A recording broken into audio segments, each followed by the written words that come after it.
Philadelphia, May 1947. A woman sits in a federal courtroom wearing a tailored suit. She is 31 years old. Her hands are folded neatly in her lap. The charges against her are possession of narcotics. She has pleaded guilty. There is no trial. The proceeding lasts less than an hour. What is striking to anyone who examines the record of that morning is not the verdict. It is the stillness. Billie Holiday does not speak for herself. Her attorney speaks. The judge speaks. A federal prosecutor reads from a document, and then it is over. She is remanded to the Federal Reformatory for Women at Alderson, West Virginia, to serve a year and a day. Outside the courtroom, the press waits. The photographs taken that afternoon show a woman who does not look broken. She looks composed. There is a difference. She had spent the previous decade becoming one of the most recognizable voices in American music. Clubs from Harlem to Los Angeles had packed because of her. Columbia Records had built careers, other people's careers, on the foundation of her recordings. She had stood on stages beside Benny Goodman, Count Basie, Artie Shaw. She had sung a song about the bodies of black men hanging from southern trees. At a time when singing that song demanded a kind of courage most people who benefited from her refused to share. None of that was mentioned in the courtroom. It was not relevant to the proceeding. This is a story that does not begin in triumph and move toward tragedy. The tragedy was present from the start, embedded in the conditions of her birth, her race, her gender, her class, and the specific country and century she was born into. What changes over the years is not the nature of the darkness, but its visibility. The machinery shaping her life operated quietly for a long time before it became impossible to ignore. By the time she walked out of that Philadelphia courtroom in handcuffs, several different systems, legal, commercial, personal, institutional, had already been working on her for 3 decades. Some of them bore the faces of men who claimed to love her. Some of them wore the faces of federal agents. Some of them wore the faces of producers, club owners, and journalists who printed her name in their publications and paid her a fraction of what her name was worth. She would live for 12 more years after that courtroom. They would not be easier years. The machinery did not stop. What follows is an account of those years and the years before them, not to assign blame in a simple direction, and not to construct a story of resilience that makes the audience feel better about what happened. What happened does not resolve into comfort. It lingers the way certain chords linger, unfinished, asking something that no one who was in a position to answer ever chose to answer. Her voice is still being sold. The people who controlled her are mostly dead. The question of what she was owed in money, in protection, in basic legal dignity, was never seriously asked while she was alive. To hear the answer, we begin at the beginning. Eleanora Fagan was born on April 7, 1915 in Philadelphia. Though Baltimore was where she was raised and where her life was shaped, she was born to Sadie Fagan, who was 19, and Clarence Holiday, who was 17. Neither was prepared for a child. Neither stayed. Clarence Holiday left early with a consistency that almost resembled a decision. He went to New York, where he eventually found work as a jazz guitarist, playing in bands that toured and recorded. He did not take his daughter with him. He did not send for her. He visited occasionally in the way that men who have left sometimes do. Enough to remain a presence in a child's imagination, not enough to constitute a father. Billie Holiday would later describe him in terms that were neither bitter nor warm. She described him the way you describe a fact about the weather in a place you used to live. He was there, then he was not. The absence was longer. Sadie Fagan moved to Baltimore, and then away, and then back, following domestic work, following men, following the narrow economic paths available to a young black woman in the American South in the early 20th century. When she was away, which was often, Eleanora was left with relatives. The record is incomplete in the way records of poor black children from this period often are. What is known is that she spent significant stretches of her early childhood in the care of a half-sister of her mother, a woman named Eva Miller, in a household in East Baltimore that was crowded and not unkind. but far from stable. Baltimore in this period was a city of formal and informal segregation. The neighborhoods Eleanora grew up in were hemmed in economically, geographically, and legally. Schools available to black children were underfunded in ways that were not accidental. Streets were policed in ways that were not accidental. Streets were policed in ways that were not neutral. A child growing up in East Baltimore in the 1920s learned early what the boundaries were, not because anyone explained them, but because the boundaries made themselves known through daily contact with what was permitted and what was not. She did not attend school with any regularity. Records suggest she was enrolled sporadically and absent more often than present. This is not the story of a child who failed to apply herself. It is the story of a child for whom the conditions of regular attendance, stability at home, adequate food, clothing that did not invite humiliation, and a guardian who could enforce a routine were not reliably present. By the time she was 10, her formal education was, for practical purposes, finished. What she had instead was the street, the church, and the music that came through both. Baltimore had a music culture that ran through its black neighborhoods with particular intensity. Gospel in the churches, jazz and blues in the clubs, and at rent parties that served as both social events and survival mechanisms for families who pooled money to make rent. Eleanora listened. She listened with the attention of children who have learned not to rely on adults for the things that sustain them. She later said in interviews and in her memoir that she ran errands for a local brothel in exchange for the privilege of listening to Louis Armstrong, and Bessie Smith records on the establishment's victrola. The detail has a legendary quality and may have been shaped in retelling, but it points to something the documented record supports. Music was not an escape for her. It was continuous with her life. It existed in the same spaces as poverty, sex work, and informal survival economies. She did not come to music through a conservatory or a middle-class parlor. She came to it through the back rooms of a city that was systematically teaching her value. In 1926, when Eleanora was 10 or 11, she was raped by a neighbor, Wilbert Rich. What followed illuminates something about the machinery she was born into. Rich was arrested. So was Eleanora. She was charged, under the logic of Baltimore's legal system at the time, with being a minor in circumstances of moral danger. Rich served a short sentence. Eleanora was sent to the House of the Good Shepherd for Colored Girls, a Catholic reform institution. She was held for several months. The institution was not a place of rehabilitation in any meaningful sense. It was a place of containment. The girls there were black girls from poor families, girls who had been failed by every structure that was supposed to protect. Them were processed through a system that categorized their victimization as delinquency. Eleanora was eventually released, but the experience of institutionalization, of having the law respond to her assault by locking her up, did not fade. It was the first extended lesson in how the institutions of her society regarded her. Her mother returned to Baltimore intermittently. The household never stabilized. In 1928, when Eleanora was 13, she and her mother moved to New York City. Sadie had found work there.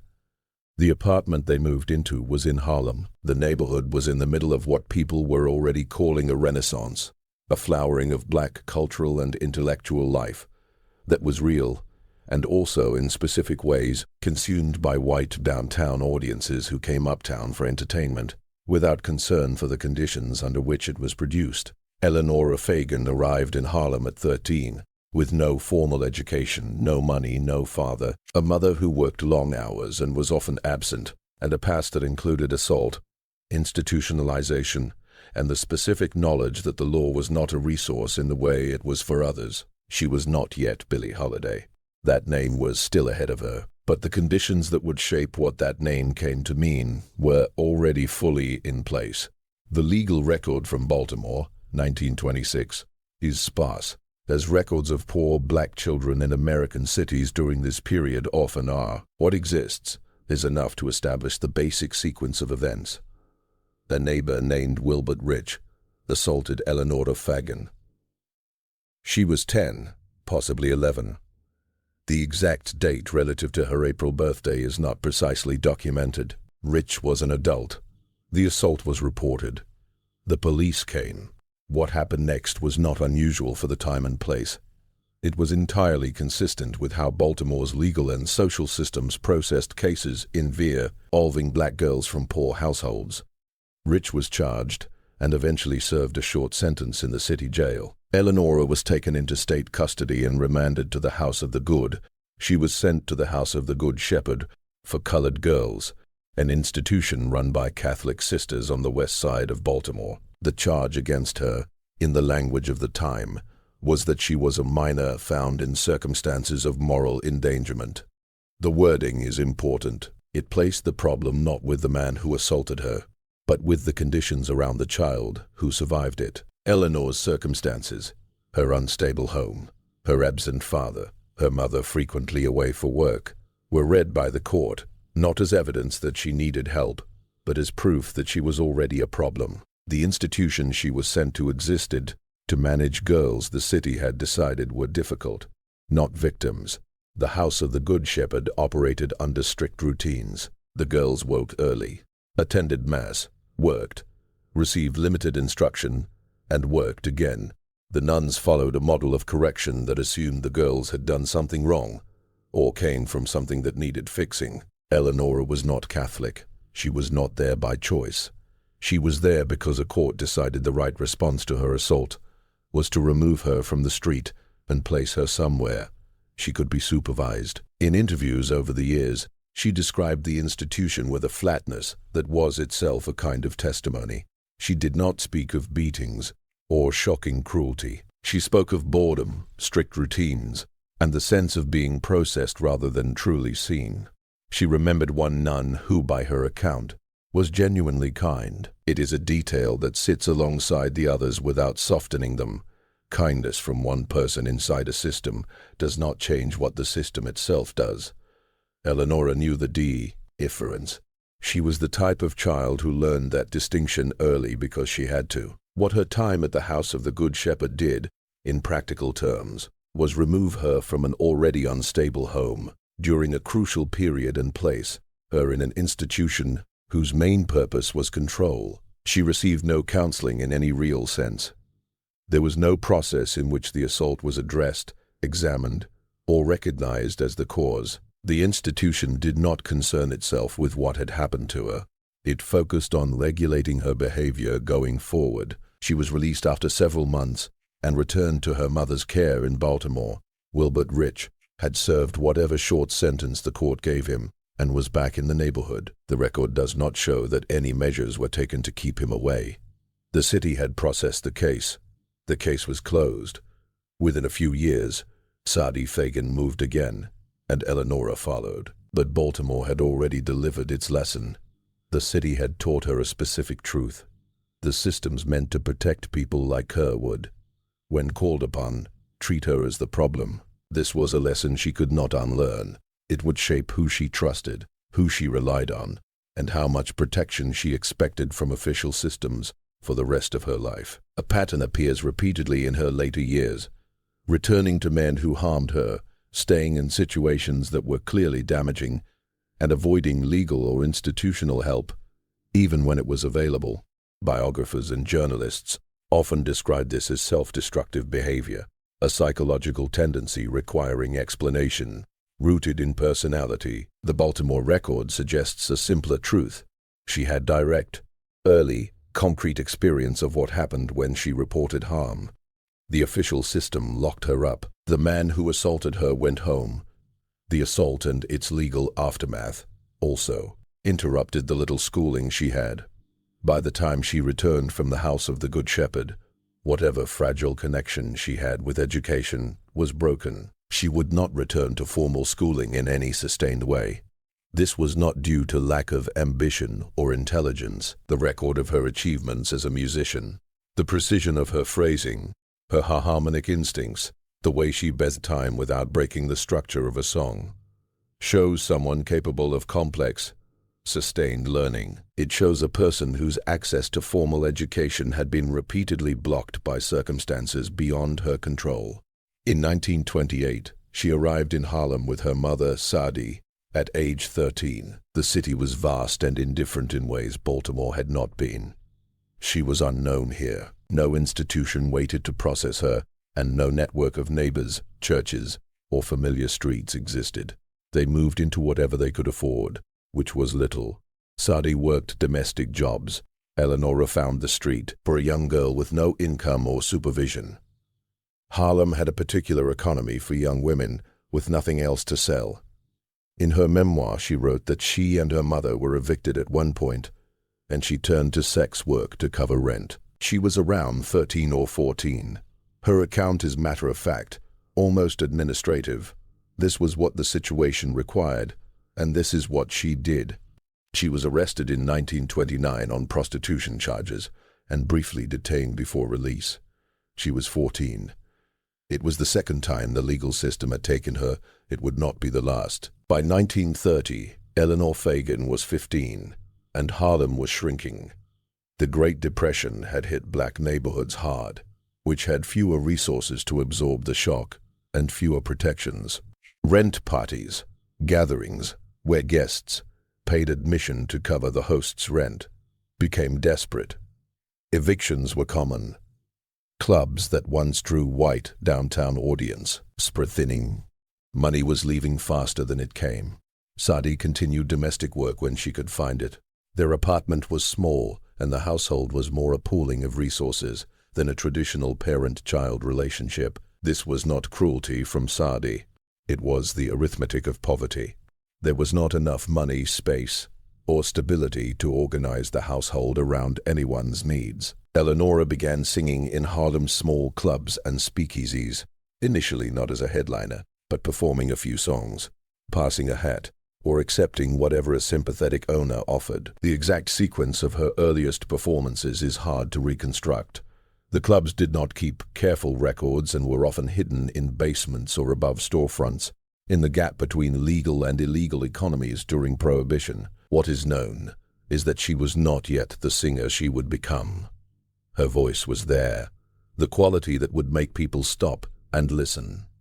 But the technique was unformed, and the repertoire borrowed from records and watching other singers. She learned by observation, noting how performers managed audiences, used silence, and shaped lyrics. She was a student without a school, learning through repeated practice in front of audiences, not always paying attention. The name Billie Holiday came during this time. She reportedly took Billie from the actress Billie Dove, whose image she admired. Holiday came from her father, Clarence Holiday, whose surname she adopted despite his absence. This choice was not uncomplicated, given what his absence meant. The new name marked something. Eleanora Fagan, the girl from Baltimore processed by courts and institutions, became Billie Holiday, a constructed identity for a professional purpose.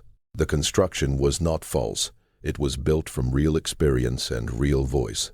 But the frame served a function. By 1933, she was 18 and performing but 10 enough to be noticed by John Hammond. Hammond, 22, heir to a Vanderbilt fortune, educated at Yale, and positioning himself as a discoverer of black musical talent, wrote about jazz and blues in U.S. and English publications. He had strong opinions about authenticity, expressed with the confidence of someone who never questioned whether his presence was welcome. He heard Billie Holiday sing at a Harlem club called Monet, and wrote about her with genuine and proprietary enthusiasm. Hammond arranged a recording session for her with Benny Goodman's band in November 1933. She was 8 years old.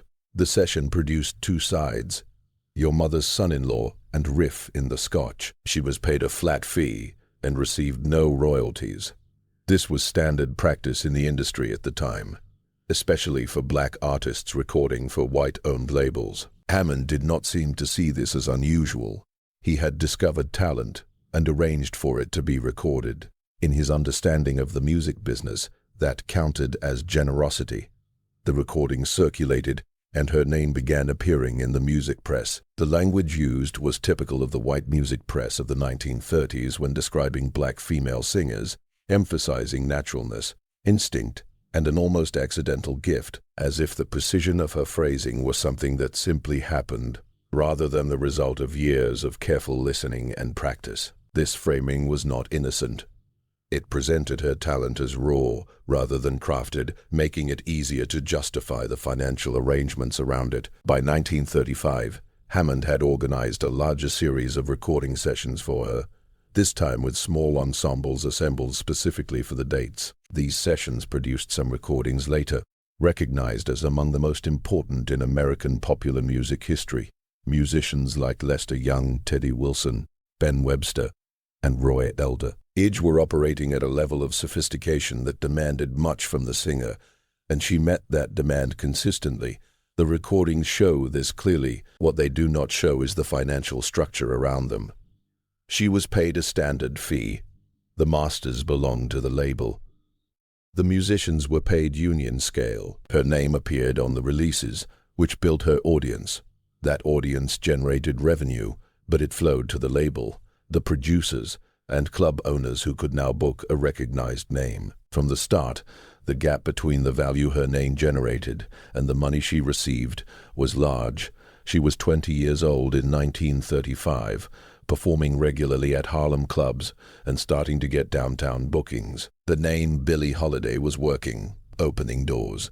What she did not fully understand, or could not yet control, was how many of those doors led to rooms other people controlled. In the winter of 1938, Billie Holiday performed at Cafe Society in Greenwich Village. The club had opened that January, founded by Barney Josephson, and deliberately positioned itself as an integrated venue, one of the few in New York City where black and white performers shared the stage and audiences mixed freely. The novelty required announcing.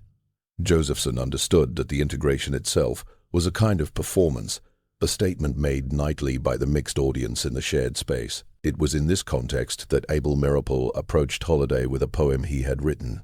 Meeropol, a Jewish schoolteacher from the Bronx writing under the name Lewis Allen, had seen a photograph taken in 1930 in Marion, Indiana, showing two black men, Thomas Shipp and Abner Smith, hanging from a tree in the courthouse square, surrounded by a crowd of white people, some smiling. The photo had been reproduced as a postcard. Meeropol turned the image into a song, with lyrics describing southern trees bearing strange fruit, black bodies swaying in the breeze. The imagery was precise and cold, demanding the listener face what much of American culture in 1939 chose to ignore. Josephson believed Holiday should perform it. By several accounts, she was at first unsure.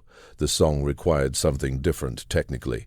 It moved slowly and deliberately, leaving little room for the ornamentation she usually used. But it also required her to face the audience nightly and deliver a lyric describing the murder of black people in a way that made looking away difficult. She agreed to perform it. Josephson created a ritual for the performance. Waiters stopped serving. The room went dark except for a single spotlight on her face. She sang it at the end of her set, so it was the last thing the audience left with. When she finished, she walked off without a bow or encore. The light stayed down for a moment after she left. Audiences reacted strongly. Some wept, some sat in silence, some walked out. The discomfort was intentional. It was the purpose.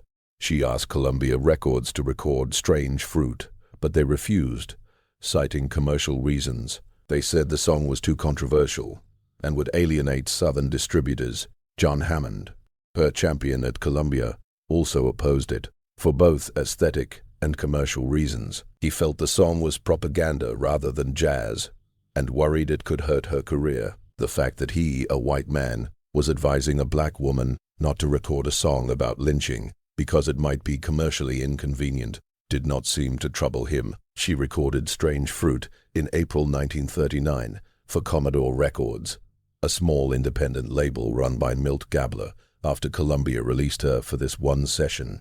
The recording was stark. Her voice delivered the lyric without melodrama, making it harder, not easier, to absorb. The restraint was control applied to something, that could not be fully contained. The record sold. It was not a mainstream hit, but circulated widely, was reviewed, discussed, and noticed beyond music critics. Harry Anslinger, head of the Federal Bureau of Narcotics since 1930, had built his career on linking drug use to race, black musicians, jazz, and their social spaces. His enforcement targeted black communities and artists consistently.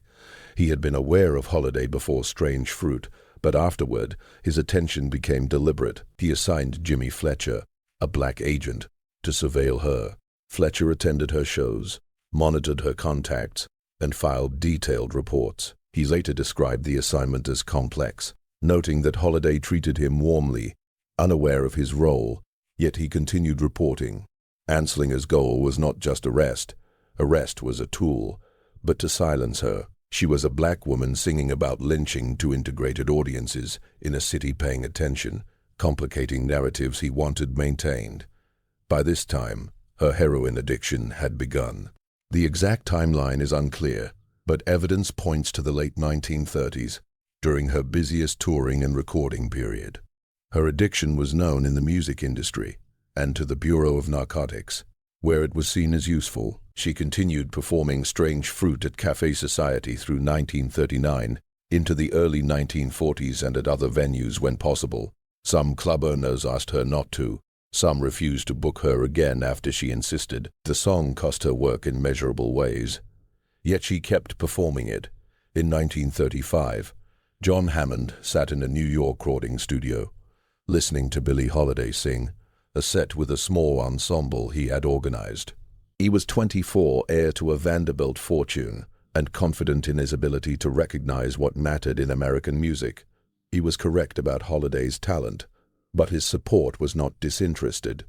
Hammond's position in the 1930s music industry was unique. He owned no label, was not formally a manager, but acted as critic, producer in a loose sense, and connector between black musicians he admired and the white-owned commercial structures that distributed their music. His choices shaped careers and carried real consequences.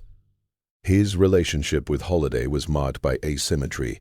He believed in her talent, but also assumed, with unexamined confidence, that he knew better than she did what was right for her career. When he disagreed about repertoire, professional associations, or the direction she wanted to take recording work, he voiced his disagreement as concern and framed his concern as authority.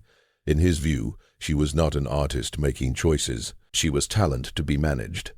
The financial arrangements for the recording sessions Hammond set up for her were not unusual for the industry at the time, and that is exactly the point. The standard for black artists recording for white-owned labels in the 1930s was a flat session fee, no royalties, and no ownership of the masters. Hammond did not challenge this structure on her behalf. He worked within it as normal. The recordings he produced with her, sessions that would later be packaged, repackaged, reissued, and sold for decades after her death, created income in which she had no share beyond the initial payment. She began performing with Artie Shaw's orchestra in 1938. Shaw was white, led one of the most commercially successful big bands of the swing era, and hiring Holiday as his singer was at the time a noticeable act. Integrated bands were uncommon. Shaw knew it was unusual and seemed to believe that its rarity itself was a sign of progress. The reality of touring with a white band as a black singer in 1938 was less about progress than about logistics, and the logistics were dictated by the racial geography of the United States. When Shaw's band toured the South and border states, Holiday could not stay in the same hotels as the band. She could not eat in the same restaurants. She entered venues through separate doors. Sometimes, she waited on the tour bus while the rest of the band ate. Then food was brought out to her. Shaw described these events in interviews as emphasizing his own discomfort, how he had not fully expected the difficulty, and how it troubled him. His accounts rarely explore what these moments meant for her. Night after night, in the steady texture of daily humiliation, she was the singer. She performed, then returned to the bus. At the Lincoln Hotel in New York, where Shaw's band had a residency, Holiday was told by hotel management to use the service entrance and avoid the lobby for her performances. Shaw knew this. He chose to continue the residency, The practical reasoning: the residency was profitable, the booking valuable to the band's trajectory, was made, and she kept using the service entrance. She left Shaw's orchestra in 1938, after less than a year. Reports framed the departure as her decision, a choice she made. This is technically true. She left, but it does not account for the conditions that made staying impossible, nor who benefited while it lasted, and who bore the daily costs. She moved to the famous door on 52nd Street after leaving Shaw, performing as a featured solo act instead of a band singer.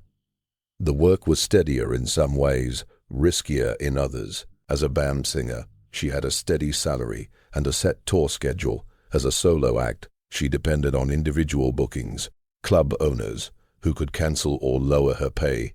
In a network of informal business relationships she did not always control. Hammond's influence over her career declined after she left Columbia's orbit. His interest had always partly depended on her fitting a specific vision of her music: spare swingin' G sessions with small groups, in a style he considered authentic. When she started moving toward the more orchestrated, string-heavy sound she would explore in the early 1940s, he saw it as a decline, a commercial compromise, a departure from the qualities that had made her worth promoting. His distance was gradual. He found other artists to support. She found other producers. But she did not find a system materially different from Hammond's. The labels still owned the masters.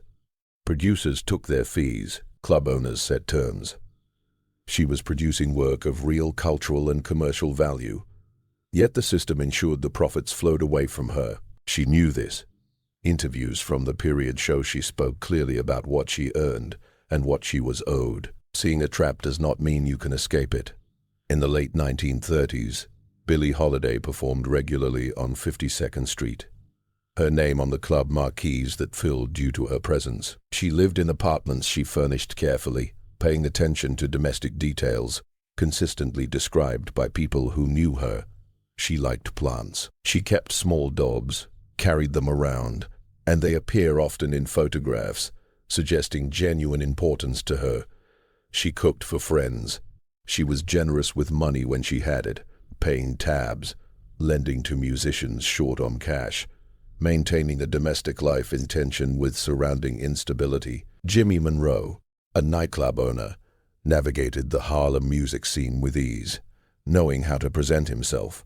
He was charming in the specific way men at the intersection of entertainment and informal business learned to be. Ian Holiday started their relationship in the late 1930s and married in 1941. She was 26. Monroe introduced her to opium, documented in her own account, and by others present. The introduction was not directly forced. It happened in a domestic setting with someone she trusted. This deepened the substance use already part of her life. Her heroin use from the late 1930s was now supplemented, and the pattern became more entrenched during the marriage. Monroe was habitually unfaithful, with little attempt at secrecy. He brought other women into their shared social spaces openly, as several witnesses recall. She knew. Everyone knew. She knew. The marriage continued. She spoke of Monroe ambivalently, rather than strictly condemning him, a form of information itself. He was not simply bad. She described him as someone whose presence was damaging, but whom she stayed with a kind of weary clarity that did not simplify into a neat judgment. The marriage formally lasted until 1947, though the relationship had effectively ended much earlier. Joe Guy came into her life during and just after Monroe. He was a skilled trumpet player, addicted to heroin. This shared dependency structured their relationship. They used together and managed the logistics of addiction together, the money, the procurement, the arrangements.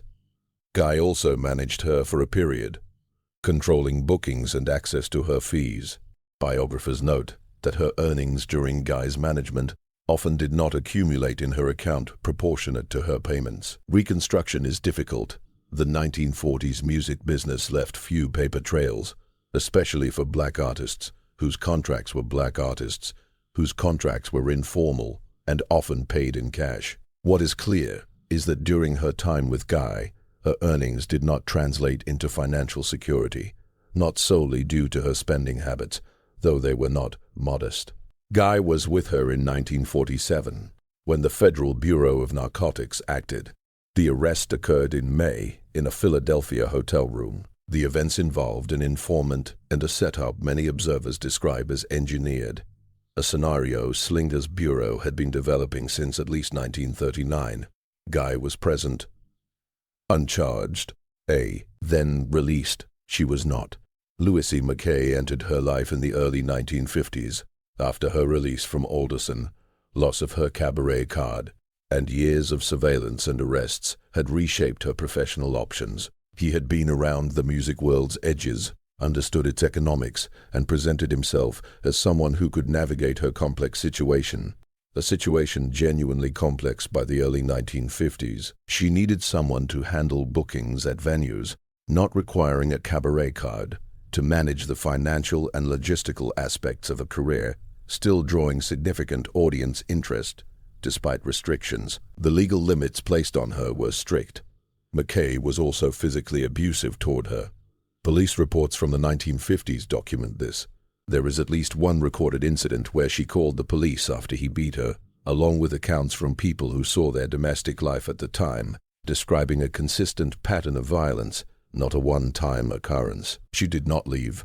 She married him in 1957, even as her health was already declining, and years of addiction and legal pressures had left visible, physical effects for those who saw her regularly. Writers have tried to explain why she stayed with Monroe, with Guy, with McKay. Most point to her psychology, to the childhood damage and early established patterns. These explanations are not entirely wrong, but they are incomplete in a crucial way. They treat the decision as if it came purely from her inner self, as though it happened in isolation, rather than in a context. That context included an industry that had taken her earnings, a legal system that had taken her cabaret card, a federal agency tracking her every move, and a professional world where she had little independence. The men she stayed with were harmful. They were also, in some ways, functional, connected to the world where she worked, able to navigate systems that were hostile to her, present in a way that presence can matter when most other supports have been removed. None of this excuses the violence, but it makes her staying understandable in a way that only looking at psychology does not. The Federal Bureau of Narcotics, under Harry Anslinger, operated with a purpose that its public statements did not always reveal. Its stated mission was to suppress illegal drug use in the United States. Its real priorities, according to internal letters, agent reports, and enforcement patterns over 20 years, were influenced by race, politics, and cultural control, as much as by public health. Anslinger had been keeping a file on Billie Holiday since at least 1939. The file grew in the early 1940s as Jimmy Fletcher and other agents watched her performances, followed her associates, and documented her drug use. Her heroin addiction was real and not a creation of the Bureau. But the Bureau's intense focus on her was not proportional to her significance as a drug case in ordinary law enforcement terms. She was not a dealer or supplier. She was a user, and her habit had been known in the music industry for years, without action from the Bureau. What changed in the mid-1940s was not her addiction itself. What changed was the accumulation of reasons to act. She continued to perform Strange Fruit. She drew integrated audiences. In 1945 and 1946, she performed at venues that kept her in the press and her voice in public conversation. Anslinger's letters from this period, examined by journalists and historians, show irritation with her that went beyond standard drug enforcement. In his view, she was a problem that needed addressing. Her arrest in Philadelphia in May 1947 came after a setup involving an informant working with the Bureau. The informant was John Levy, not the John Levy who later became her manager, but a man placed near her who gave the Bureau access. Joe Guy, her companion, was in the hotel room when agents arrived. How the two were treated afterward was sharply different, and, given the Bureau's focus on Holiday, clearly intentional. Guy was released. She was charged. Her lawyer advised pleading guilty. That advice was reasonable given the legal landscape. Fighting the charge would have required resources she lacked, and prolonged a process whose outcome, considering the political weight behind the case, was unlikely to be favorable. She pleaded guilty in federal court in Philadelphia. She was sentenced to a year and a day at the Federal Reformatory for Women at Alderson, West Virginia, and fined $1. Press coverage followed. Some journalists noted the disparity between sentence and circumstances, Guy's absence from charges, and the possibility of entrapment. But the mainstream press largely framed it as the story of a fallen talent, a wasted gift, a woman responsible for her own troubles. She arrived at Alderson in May 1947. The Reformatory, a federal institution, operated on rehabilitation through labor and strict routine, following 19th-century prison reform models. Women worked in the laundry, kitchen, and grounds maintenance. Work was mandatory, and routine was enforced with the control typical of institutions, managing every part of daily life. She served her time without public incidents that would draw press attention. Fellow inmates later described her as someone who kept to herself, liked by other women, and not flaunting her celebrity. She worked, waited, and did not use drugs while incarcerated, becoming physically free of heroin for the first time in years. This was not therapy. There was no treatment or counseling, no addressing underlying issues. On leaving in March 1948, she was physically withdrawn but untreated clinically. Her release received the same mixture of prurience and condescension in the press as her arrest. She gave 1 or 2 careful interviews. She was 32 years old and had a concert scheduled at Carnegie Hall on March 27, 1948, 2 weeks after release. Tickets sold out. The audience knew where she had been and what she had endured, and that knowledge did not deter them. If anything, it made her return to the stage more charged. She performed for 2 hours, receiving strong reviews. What her Carnegie Hall concert did not fix was the administrative fallout from her conviction. Under New York law, a criminal conviction disqualified someone from holding a cabaret card required to perform in venues serving alcohol. The police department denied her application. This was a quiet bureaucratic decision, recorded in paperwork without headlines, but it was more damaging than her arrest. She could not perform in New York clubs, the heart of jazz life, where she earned a living. Carnegie Hall could book her for special events, but the weekly clubs paying steady salaries were closed to her. At 32, recently released from prison, the city had quietly removed the foundation of her career. The Federal Reformatory at Alderson, West Virginia, sat in a valley of the Greenbrier River, surrounded by green summer hills and gray winter slopes. Established in 1927 as the first federal prison for women, it was designed by reformers who believed women deserved a different environment than male prisoners. The campus resembled a small college with cottages, shared living spaces, and carefully maintained grounds. Reflecting a philosophy of rehabilitation through domestic work, women cooked, cleaned, sewed, gardened, and laundered, learning skills considered suitable for women of the time, preparing them to return as functional domestic workers or wives. The model did not account for a woman who had spent a decade as one of America's most famous performers. Billie Holiday arrived at Alderson in May 1947, was processed, assigned a number, issued clothing, and placed in a cottage with other women. Accounts from her interviews after release, along with recollections of fellow inmates, reconstructed daily life, marked not by dramatic suffering, but by constant low-level grinding, the texture of institutional life shaped by routine, and the deprivation of choice rather than acute cruelty. She worked in the kitchen, the laundry, and did not perform music in any organized way during her time there.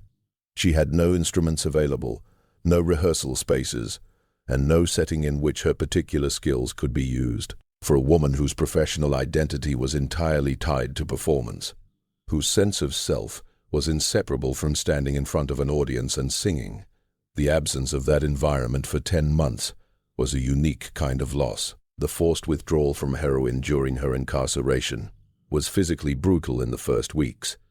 Detox from opiates without medical supervision, and with the minimal care provided at Alderson, involved a period of intense physical suffering that was not metaphorical. It was a specific, extended bodily experience, including pain, sleepless nights, nausea, and a variety of symptoms that made normal functioning extremely difficult. She went through this in a cottage dormitory in West Virginia, surrounded by women she did not know, without the support systems that might have made it less damaging. Once the acute phase passed, she became physically stable. This stability was real, but also deceptive in the way that enforced abstinence often is. The conditions that had led to her drug use, the pressures of constant performance, financial uncertainty, relationships that had enabled her habit, the surveillance and legal pressures in her life, none of these had changed. They waited for her outside the reformatory gates. The institution had removed the substance, but it had not addressed the causes behind it. Alderson's impact, however, extended beyond the 10 months of her sentence in ways that were concrete and lasting.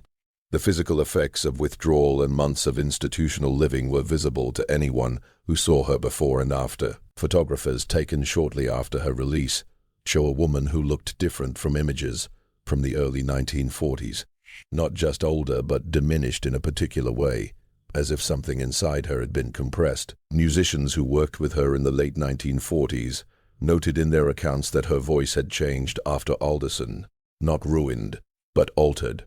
Her upper register was less reliable, her breath support less consistent. Her professional world had also shifted while she was incarcerated. 10 months is not long in a life, but in the 1940s music business, it was enough for the landscape to change. Other singers had taken the spaces she had held. Club owners had rearranged bookings. Informal relationships that had sustained a career. The managers, agents, club owners who led when dates opened, had not been maintained because they could not be from Alderson.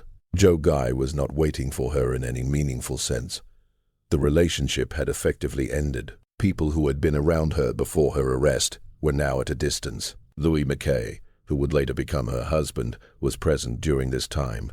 But whether his presence was supportive or exploitative was not clear to her, though others could see it. She was released in March 1948 and returned to New York.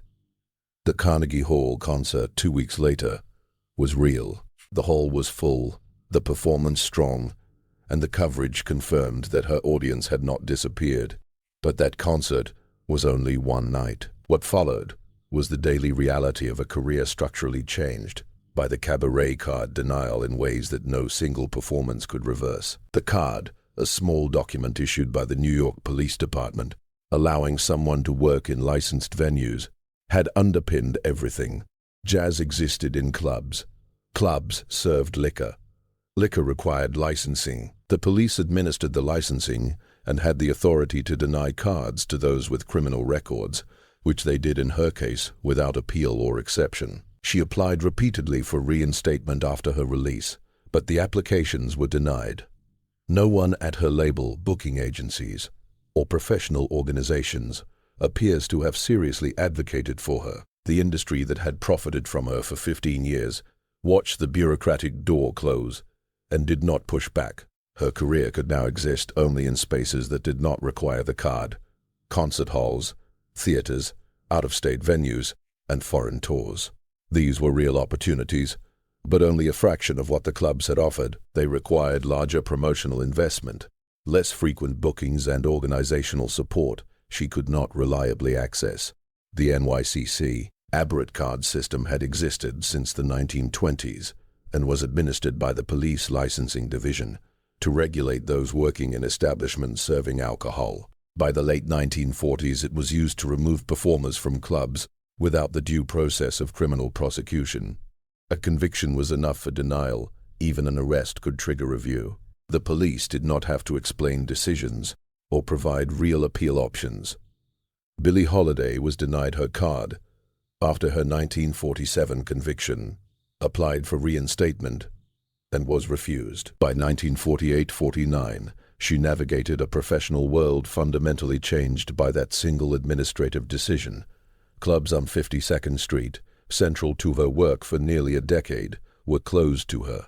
Harlem venues where she started were closed. The smaller clubs across the 5 boroughs, where she could have maintained steady work and kept her voice sharp, were all closed. What remained was the concert hall circuit, which had a different logic. Carnegie Hall could book her for events that drew on her fame and story as much as her music. Town Hall in Manhattan and theaters outside New York also offered opportunities. She took them, but they were episodic rather than continuous. A concert hall required promotion, ticket sales, and audience mobilization. A club offered a week of nightly performances with reliable pay and daily connection to music life. The financial difference was significant. A week at clubs like The Door or Kelly's Stables gave steady income. A concert hall ticket might appear higher, but after hall rental promotions, musician fees, and promoter cuts, the net was often less reliable. She also faced the ongoing reality of addiction. The enforced abstinence at Alderson did not last. She returned to heroin relatively quickly after release. Unsurprisingly, given the lack of treatment, support, and the immediate return to the same environment and relationships, those around her who supplied and enabled her habit were still present. The stress from financial instability, professional uncertainty, and surveillance intensified rather than diminished. Louis McKay consolidated his presence, acting as manager and protector, navigating the challenges of a career without a cabaret card, and handling the logistics her addiction and legal status complicated. His support was real, but so was his control. Biographers examining surviving records show that money she earned did not always reach her fully, or did so in ways that kept her dependent on McKay. This was common in the period, especially for black artists managed by men aware their clients had limited legal options. The informal agreements left little paper trail, so money often settled elsewhere. In 1949, she was arrested again in San Francisco for possession of opium. The arrest occurred while surveillance by authorities continued. Despite her release from Alderson, she was acquitted after a trial, but the arrest generated press coverage, reinforcing the narrative of a fallen talent and adding another incident to the files maintained on her. Acquittals are reported when the defendant is already understood by the press to be guilty of something, as a legal outcome rather than as an actual vindication. The San Francisco acquittal did not restore her cabaret card. A conviction was required for denial, and since there had been no new conviction, the card denial from 1947 stayed in effect.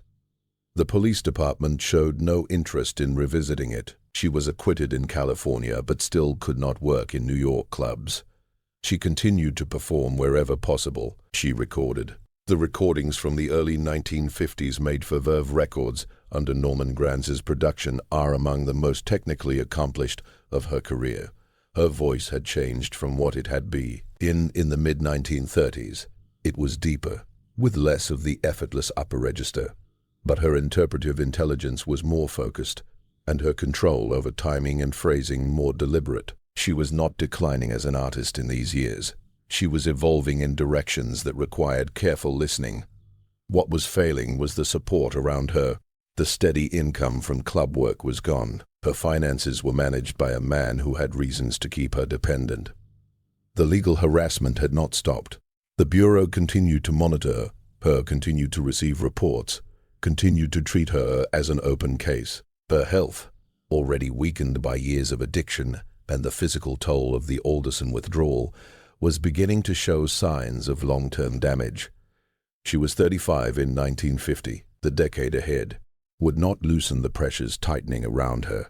In January 1954, Billie Holiday boarded a plane for Europe. It was her first trip abroad, and arranging it required navigating the complications of her legal status. A passport application for someone with a federal conviction required documentation and review, and there was uncertainty about whether it would be approved. She arrived in London carrying the accumulated weight of the previous decade: the Alderson sentence, the cabaret card denial, the arrests, the management arrangements that drained her finances, and the untreated addiction that had not stopped.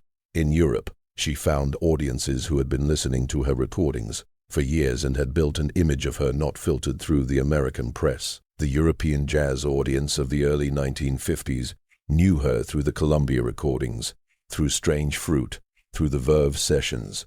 They knew her as a musician, the narrative of the fallen talent, the addict, the woman responsible for her own troubles, had not saturated the European press the way it had in America. Oh, Red, it had been received differently. The British leg of the tour was immediately complicated. The Musicians' Union in Britain had a reciprocity agreement with the American Federation of Musicians that restricted American musicians from performing commercially in the UK. This protectionist arrangement, in place since the 1930s, applied to her as to everyone. She was allowed to appear on television, which was not covered by the union agreement in the same way. She appeared on a BBC broadcast, reaching an audience she could not otherwise access. The response generated press coverage beyond Britain. The continental dates were less restricted. In Scandinavia, Germany and France, she performed for audiences who received her with attention she described as different from what she experienced in American venues. The difference was real but complex. European audiences in the early 1950s projected their own ideas onto black American musicians, a romanticization that sometimes resembled exoticization, enthusiasm driven as much by what jazz represented culturally in post-war Europe as by a precise understanding of the music itself. The attention was genuine, though it was also a form of construction. She performed in rooms where people listened. Critics wrote about her phrasing, her interpretation, and her connection to the material. She was treated in those performances as an artist whose work deserved serious attention. This was not her universal experience in the US, where coverage of her performances was often inseparable from coverage of her legal history and addiction. She returned to the United States after the European tour, and the contrast was immediate and administrative. People who met her at the airport described federal agents observing her arrival, noting her return in the Bureau's ongoing file, treating her re-entry as an event needing documentation. She had been abroad performing for audiences who recognized her as a significant artist. She stepped off the plane under watch. The cabaret card was still denied. The New York clubs remained closed. Whatever momentum the European tour had generated in critical attention existed in a context the card denial constrained. She could not convert that attention into steady club work that would make it economically meaningful in daily life. She returned to Europe in 1958 for a longer series of engagements, including a British TV appearance and concert dates across the continent.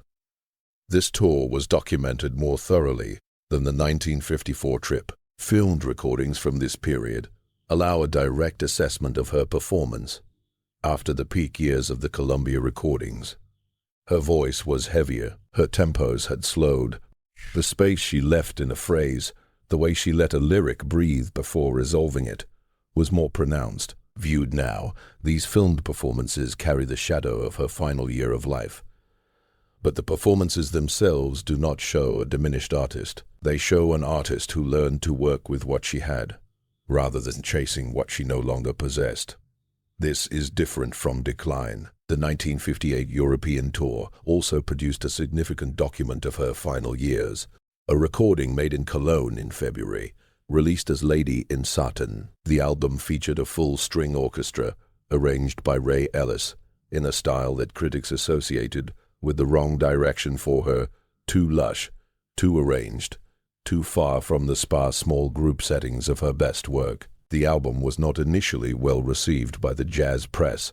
She had wanted to make it for years. The material consisted of standards, ballads, songs about love and its failures, sung in a voice shaped by everything that had shaped her. Norman Granz, who had produced her Verve recordings, was not involved. She worked with Ellis, pushing through sessions despite a physical condition that made the demands difficult. When the album was finished, she listened to the playback and wept. People present interpreted this differently. Some thought she was moved by the music. Some thought she was disturbed by her own voice. She did not explain. She had made what she wanted, and whatever she heard in playback was something critics who dismissed the album could not hear. In 1956, Doubleday published a book under Billie Holiday's name titled Lady Sings the Blues. The author credit read Billie Holiday with William Dufty. Dufty, a journalist and staff writer at the New York Post, had begun the project as a friend of Holiday, and it evolved into a more complicated collaboration. The book was conceived and sold as Holiday's story in her own words. The advance was modest, and the arrangement typical of celebrity memoirs of the time. A famous person's name and story shaped into a readable narrative by a skilled writer, published under the famous person's name. What readers received as Holiday's voice was a collaborative construction. What Dufty emphasized, omitted, or organized shaped the story. He conducted extensive interviews with Holiday over a concentrated period in 1955 and early 1956. He described the process as her talking while he transcribed and organized rather than inventing. The distinction was real but partial. Organizing the story, deciding what got a chapter, a sentence, or was left out, shaped its meaning as much as the words themselves. The book included a version of her life candid about addiction, childhood, assaults, and the treatment of her by institutions and legal systems. It named some people, avoided others, described the rape in Baltimore, the brothel in Harlem, the arrests, and the prison sentence. In 1956, these were disclosures with real weight. Risk. The book was not simply a protected literary exercise. It was a commercial work subject to the same legal and social pressures as any other publication with her name on it. But the book also had a structure, and the structure was not entirely hers. The narrative that Dufty shaped moved through her life in ways that highlighted certain dramatic incidents and downplayed others. The financial exploitation and the systems through which the music industry had taken value from her work over 2 decades appear in the book in ways that are less precise and less angry than her own statements in interviews from the same period suggest she actually felt. The men who had managed and harmed her are mentioned, but the economic aspects of their harm, the exact ways they had taken her money, are less explored than the emotional and physical damage. Louis McKay was involved in the book's production in ways that are not fully documented but that several people present at the time described as influential. McKay was her manager and would become her husband the following year. He had a vested interest in how she was depicted, and especially in how the men in her life were shown relative to himself. People who knew both of them at that time have said that McKay's presence around the manuscript was not passive. Whether his influence reached specific editorial decisions cannot be proven from the available record. What can be observed is that the book treats his predecessors more harshly than it treats him, and this imbalance worked to his advantage. The chapter on Strange Fruit is included but condensed. The Federal Bureau of Narcotics and Harry Anslinger are mentioned, but the full extent of the Bureau's organized campaign against her, the years of surveillance, the engineered arrest, the deliberate targeting documented in later research, is not fully explored. Some of this is due to what was knowable in 1956, internal Bureau documents that would later confirm the scale of Anslinger's operations were not publicly available when the book was written, but some of the gaps also reflect the legal context of the book's publication. Anslinger was still head of the Federal Bureau of Narcotics in 1956 and remained until 1962. A book directly naming him as the architect of a campaign to silence a black musician using drug laws would have invited legal consequences that the publisher was not willing to risk. The book was widely reviewed. The reviews were generally positive, in the way celebrity memoirs are often received, appreciative of the honesty, moved by the drama, interested in the story. Some reviewers commented on the roughness of the prose, which they attributed to the rawness of her voice coming through the writing. That roughness was actually a result of Dufty's effort to render her speech patterns into text, producing a sense of vernacular authenticity for readers who did not know how the book was produced. She promoted the book, she gave interviews and appeared at events. In photographs from that promotion period, she looks tired in a way that photos from the late 1940s do not capture. Not the compressed look of post-Alderson images, but a different kind of exhaustion, a fatigue that builds from years of managing a public version of herself, constructed from the material of her life, but not belonging to a private self. The book sold well enough to justify multiple printings, It was translated into several languages.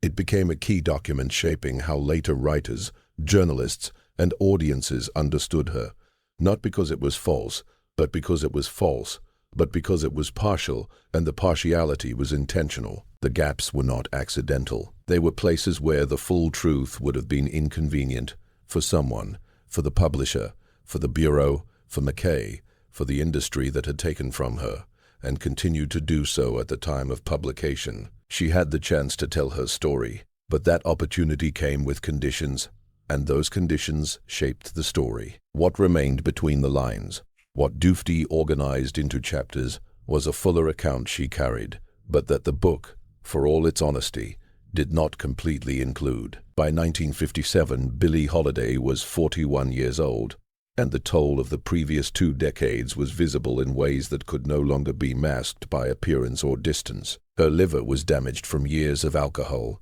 combined with heroin use, a physical effect that is neither subtle nor reversible. Her weight had fluctuated drastically through the 1950s, dropping in ways that alarmed those around her, then stabilizing, then dropping again. Her hands bore the marks of years of intravenous drug use. People who worked with her at this time describe a woman who, when she walked onto a stage, could still summon something transformative. But in the hours before and after that transformation, moving through daily life, the physical difficulties she faced was increasingly hard to hide. Louis McKay had married her in March 1957 in a small ceremony in Mexicali, Mexico.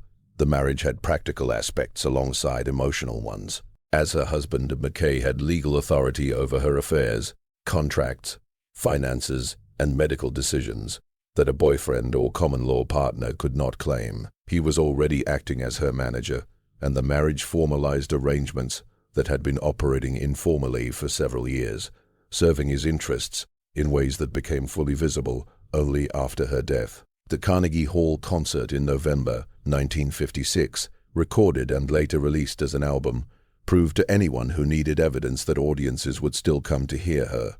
The hall was full. The performance was uneven, as her live shows had become moments of extraordinary intensity unique to her, interspersed with passages revealing the damage to her voice. That unevenness itself became part of the experience for longtime audience members, who heard both what remained and what had been lost. The Verve recordings she made in the mid-1950s, under Norman Granz's production, received critical acclaim. Granz understood that he had not just a vocalist in decline, but an interpretive intelligence that was still developing in certain ways, and he provided material and arrangements that allowed her talent to shine. Financially, the Verve deal was better than what she had received at Columbia in the 1930s.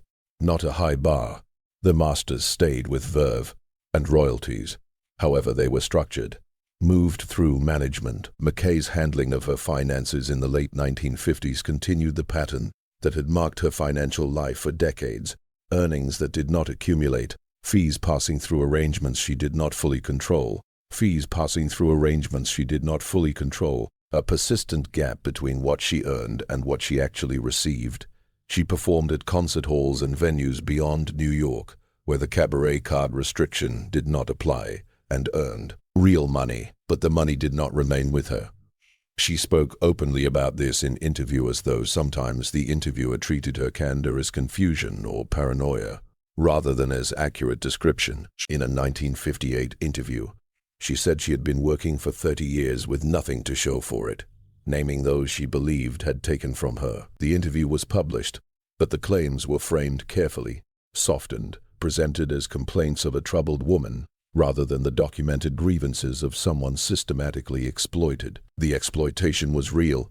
The framing was more comfortable for everyone except her. Her last full year of sustained performance was 1958. She worked despite the physical challenges because working was what she always did, and not working meant no money, which meant total dependence on McKay, a dependence she understood and resisted even as she understood, and resisted even as she could not escape it. She performed in Europe in the spring and summer, and on the East Coast in the fall. Some shows were remarkable, others difficult to watch, and both could occur on the same tour. In December 1958, she performed at a benefit concert in New York. A photographer who had followed her career captured her in the lobby that evening. The photos, published in several collections, show her wearing a fur stole, hair up, standing among a crowd, mostly looking at her. While she looks beyond the frame or at nothing in particular, her expression cannot be read as a single emotion. It is the look of someone who has spent a long time in rooms like this one. Her health declined sharply in early 1959. The liver disease she had carried for years worsened. She lost weight again and had trouble eating. Friends and musicians who saw her in the spring describe a woman visibly ill in ways beyond her drug use alone. A systemic decline was underway, requiring medical attention she did not always receive, partly because of financial limits, and partly because those around her did not always make choices in her best interest. She continued to make plans. She spoke about recordings she hoped to make. She spoke about performances she planned to give. The plans were real in the sense that she described them clearly. Not vague daydreams of someone drifting, but concrete intentions of someone who expected to keep working. Her body, however, was doing something different from what she had planned. The people who should have ensured she got the care that might have prolonged her life were occupied with other matters. In May 1959, she collapsed in her apartment on West 87th Street. The person who called for help was a friend, not McKay, who was absent. She was taken first to Knickerbocker Hospital and then transferred to Metropolitan Hospital on 97th Street. She was admitted with liver disease complicated by heart failure. She was 43 years old. Metropolitan Hospital filled a city block on the Upper East Side of Manhattan. It was a public hospital serving East Harlem and nearby neighborhoods, a population mostly poor, mostly black and Puerto Rican, who accessed Metropolitan because it was available, not because it was a preferred choice. The building worked in the functional way underfunded public hospitals do. Staff worked, wards were full, resources were not enough for the demand. It processed many people efficiently, but gave little attention to individual conditions. Billie Holiday was admitted to Metropolitan in late May 1959. The diagnosis of liver disease and heart failure was accurate as far as it went. She was placed in a ward, given a bed, and started receiving treatment the hospital could provide. The treatment was not aggressive like it might have been in a private hospital. It was management of symptoms and decline, rather than interventions that could have changed her path. Word spread quickly that she was hospitalized. The music world knew within days. Some people visited. Lester Young, the tenor saxophonist who had been her closest musical partner in the 1930s and who had nicknamed her Lady Day, did not come. He had died in March 1959, 2 months before her admission, his health ruined by years of alcohol use and a life that had been harsh. They had grown apart before his death, estranged by circumstances and by the difficulty of maintaining closeness when both were in decline. He was gone before she went to the hospital. She learned of his death while still performing, still making plans. Friends came to her room. Musicians came. Journalists came. Some were there to report, some because she had mattered to them, in the way artists do to listeners, over years. The room was not empty. There were flowers and people. Louis McKay was present sometimes. Accounts of his presence during her hospitalization vary. Some describe him as attentive at certain visits. Others note long absences, a pattern of appearing and disappearing depending on matters that required his attention beyond her room. What those matters were, and how much attention they required, is not fully documented.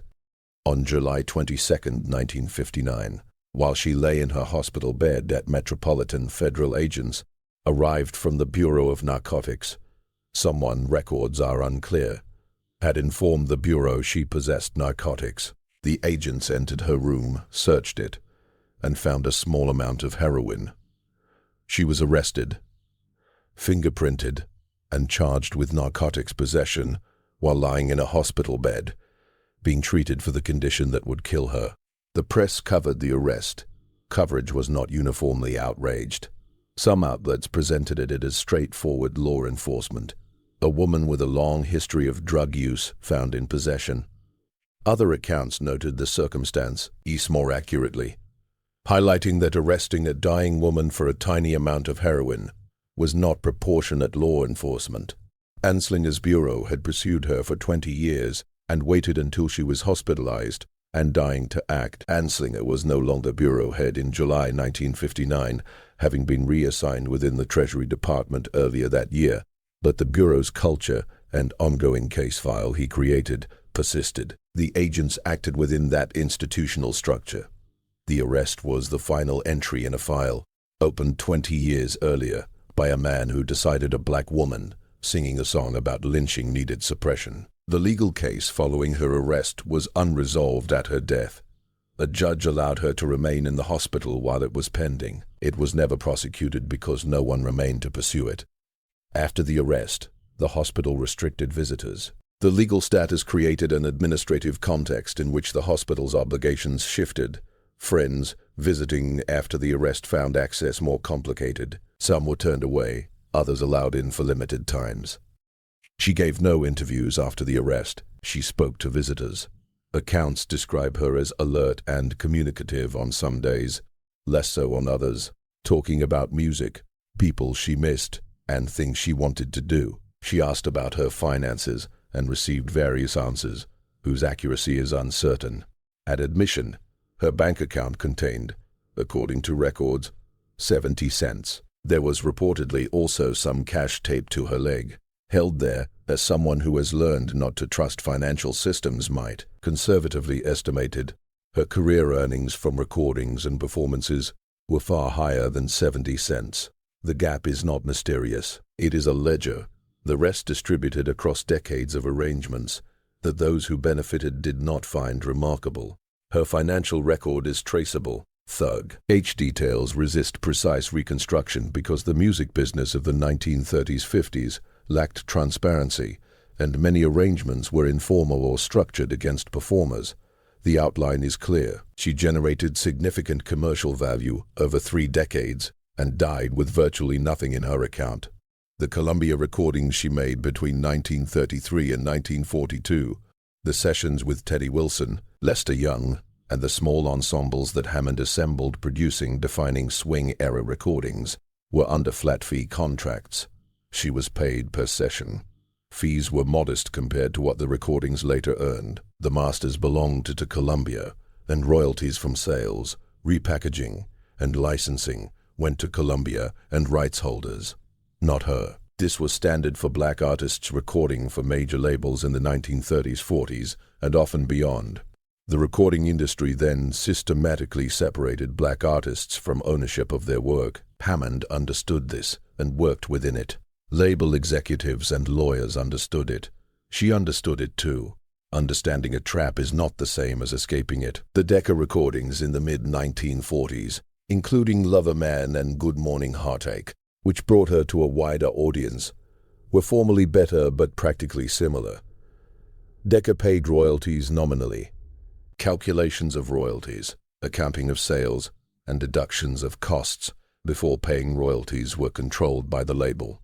Artists without independent legal or accounting representation had no real say in these processes. Music continues to appear in compilations, individual tracks, and remastered collections that have been assembled and reassembled over the past 60 years. Each sale generates a royalty that moves through a chain of ownership tracing back to arrangements made while she was alive and lacked the real power to challenge them, as well as to arrangements made after her death by people who had not protected her when protection was what she needed. She performed Strange Fruit for the last time at a documented public show in 1959, a few months before her hospitalization. The audience that heard it that night heard the same words that Mira Paul wrote in 1937, the same words she had carried for 2 decades in a voice that had been shaped by everything that had touched her. The people who tried to stop her from singing it were gone, retired, or moved to other roles. The song remained. Billie Holiday has been dead for 65 years. Her voice is now more accessible than it ever was in her lifetime. A person with a phone can hear Strange Fruit in the seconds it takes to search for it. The infrastructure that makes this possible generates money that flows through ownership chains she did not create and could not have changed. What she left behind is the sound. What was left for her was very different. The distance between those two facts has never been explained by any of the institutions that created it. Collier Records has not explained it. The Federal Bureau of Narcotics, CS, which was later dissolved and folded into the Drug Enforcement Administration in 1973, has not explained it. The New York Police Department, which repeatedly denied her cabaret card application over 11 years, has not explained it. Louis Mackay died in 1981.